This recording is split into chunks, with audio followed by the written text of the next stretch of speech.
Did you know chibi characters can be drawn in just a few simple steps? A common challenge people face when trying to create appealing chibi characters is to get the proportions just right. To achieve that, you need to understand what features are generally considered cute. In this video, I will show you how to draw cute chibi characters that are 2, 2.5, and 3 heads tall.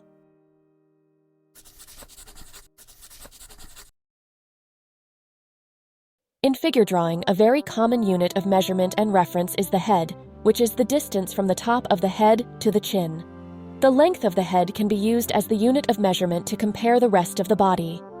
There are a number of important distances between reference points that you can observe in your subjects.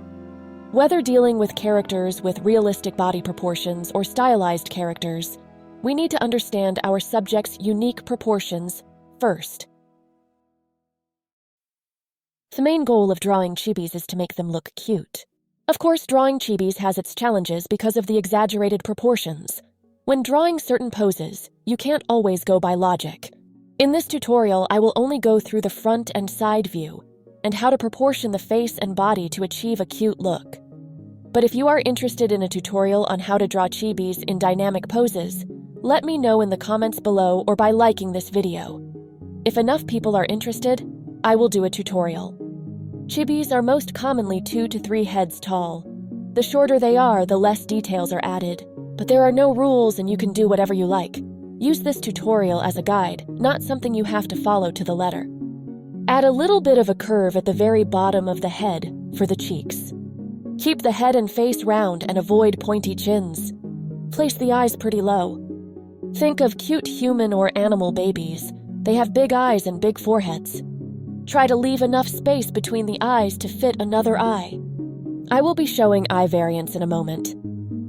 Keep the ears small and set fairly low.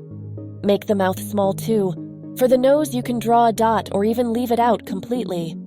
For a cute look, leave plenty of space between the eyes and brow. Make the torso look like a bean or a pear. I will also show body variants later on.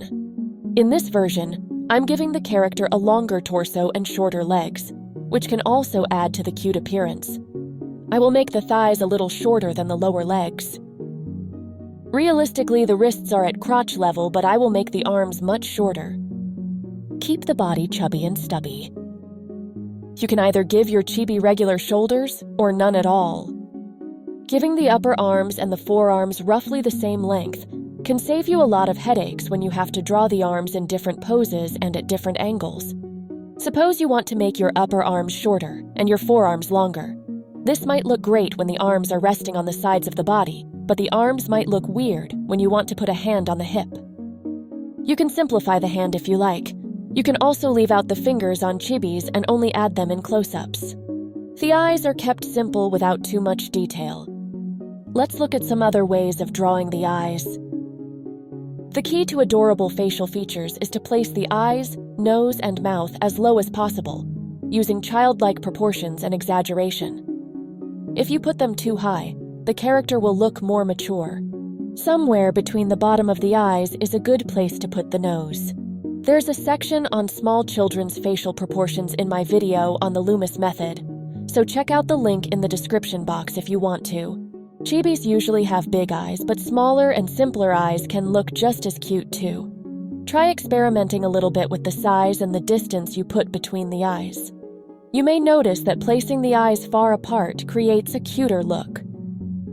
Let's go back to the first version and give the character some hair and clothes. To draw the hair, it helps to first decide where you want the parting to be. Divide the hair into 3 or 4 sections: the front, the sides, and the back. You can draw the rough shape of the hair in blocks first, then add strands that follow the flow of the hair. You can keep the strands of hair simple with 2 head chibis and add more detail when drawing taller chibis. The same applies to outfits.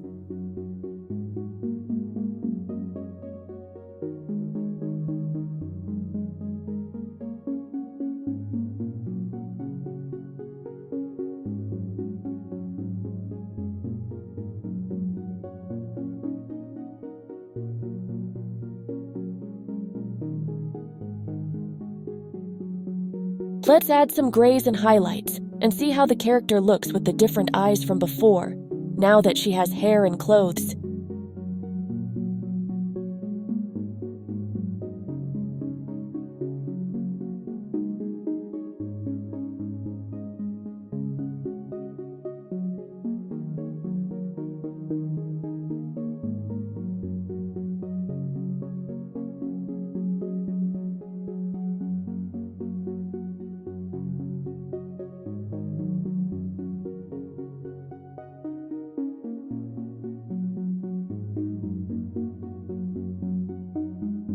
You can play around a lot with the limbs as well.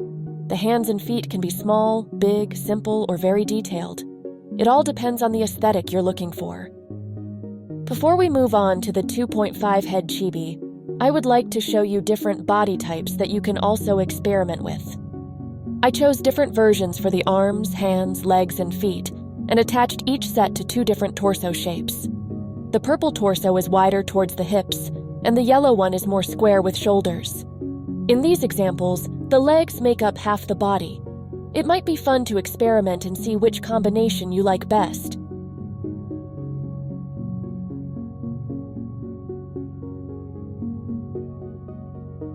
As for the lashes, you can draw them in the same or opposite direction. And that's it. Let's continue with the 2.5 head and 3 head chibi from the front, then all 3 from the profile. You can keep the same size, shape, and width for the head for this chibi. Put the eyes a little higher.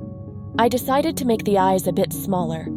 Other than that, the only difference is that I make the torso and limbs longer for the taller chibis, and will add a bit more detail. And I gave the 3-head chibi a slightly narrower head. You can see all 6 figures side by side at the end of the video to compare the differences. That's it for my explanations. I hope the information was useful and you enjoy the rest of the video. Thank you for watching.